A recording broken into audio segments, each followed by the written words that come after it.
Oh boy. Oh boy. Oh boy. Oh boy. Oh boy. Oh boy. Am I happy about making this one? I'm excited. Welcome back to the channel, everybody. My name is Extreme Pizza God, and welcome back yet again. And welcome to the third installment, I believe, right? Third installment of the Pro-Con series on the Survivor side. This episode, we're covering Claudette Morel, aka literally fucking a ninja. Literally the only survivor on this map who has the ability to conjure up the Wraith and Freddy, and also who has the ability to disappear like a black dad.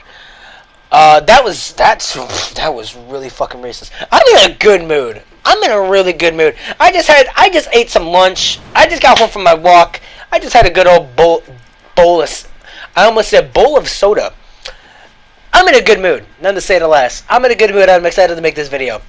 Last couple videos I made have been in a good mood. So, let's start off this time with her perks. Now, her perks are not offensive. They're not meant to be defensive. Her perks are, in a way, kind of like Dwight's, but not supportive. She's basically the medic of Dead by Daylight. She is the one that you're going to want if you want to be a straight up and down medic. If you don't want to do anything, you know, that's kind of what you want to do. You're going to want to be the medic. If you don't want to do anything, be medic. So, and again, this is another video that I recorded literally the day of the last two.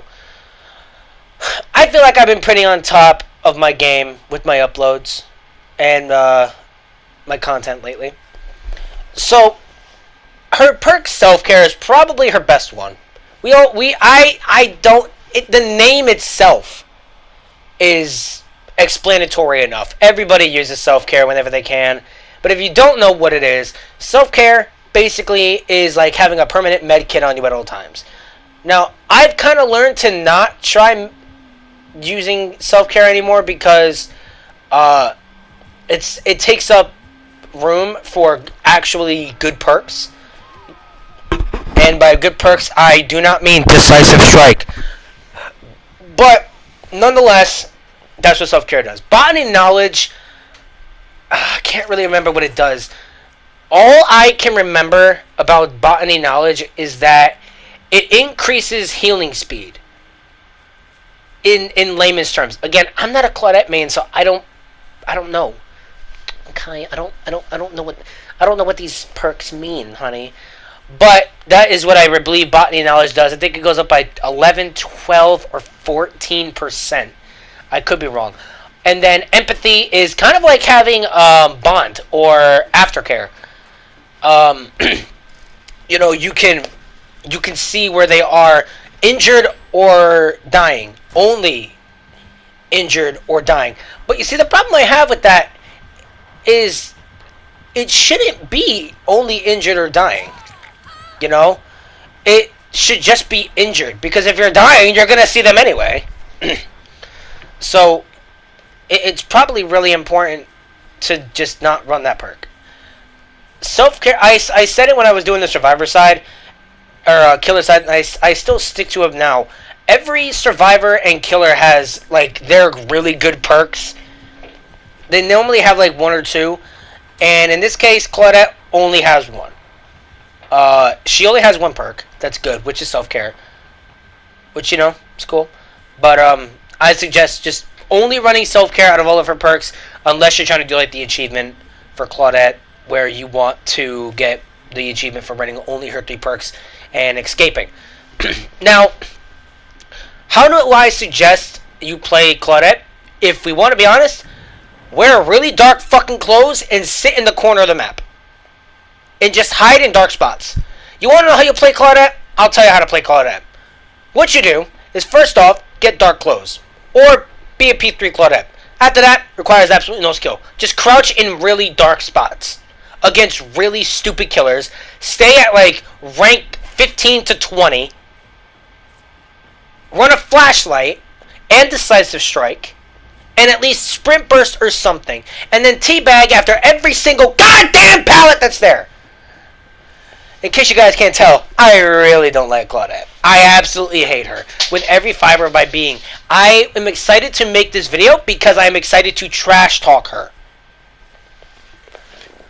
And the thing that's crazy is everybody believes it. Everybody knows it. Everybody sees Claudette and they're like, oh yeah, she's going to be toxic. This is going to be a really toxic game. And oh, Claudette pisses me off more, I think, than any other survivor. Claudette, the reason why she pisses me off so much is because, one, I mean, this isn't going to go into like a why she's pissing me off thing. I'm just going to say right now, the reason why she pisses me off is because she was the first toxic survivor I ever ran into. So, yeah, there's your, your reasoning behind it. But layman's terms, Claudette, her best perk is self-care, 100%. If you want to be toxic, Claudette is definitely the character. I'm trying to keep it biased, but there's not much that I can really say. I would imagine the best way, if you want to be a massive healer, I honestly would say run all 3 of her perks in aftercare. Or maybe instead of running all 3 of her perks, you could run either all 3 of her perks in aftercare, or aftercare self-heal, or aftercare self-care, empathy so you can see where they are, and autodidact. That'd probably be my best bet. Why? It just seems like those perks would be the best if you're trying to go for a strict all-healing build. Do I suggest going for an all-healing build? No, maybe before, like maybe about a year ago, I'd probably suggest going for an all-healing build. But the problem is that with that, people always are going to have aftercare or autodidact or self-care or empathy or botany knowledge. They're always going to have a perk that's going to help heal themselves, or a med kit. If you are in like Survive with Friends and your whole friend group and you know that they don't run self-care, then don't worry about it. Like me, one of my friends doesn't run self-care because it's a straight up and down crutch perk.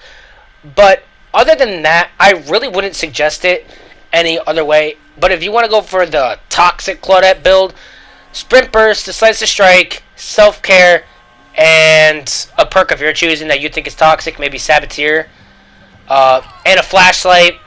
If it's around like the winter event, then the firecrackers. Basically, anything to give you an advantage and be a toxic cunt, do it. Whether it be a flashlight or a med kit with insta heal,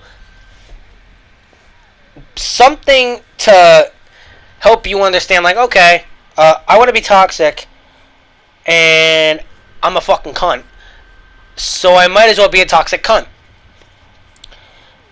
And that's honestly the best way I can say it. There's no real proper way to play the survivors. As I've said before, there really is no proper way to play them. You just gotta play them the way that you want to do it. And that it really is the best way to do it. And yeah. Sorry, I'm tired. I'm in a good mood, but I'm tired. And these videos take so much thought sometimes. And this one I didn't think of. I just kind of went on a limb. But with that being said, the video is coming to a close. I will see you guys tomorrow in the next Dead by Daylight Pro Con series. Remember, after these videos are done, we will be taking a break momentarily or not, I don't know, and then we'll be doing the video based on everything that is wrong with Dead by Daylight itself. Peace out, Pizza Bites. I'll see you in the next one.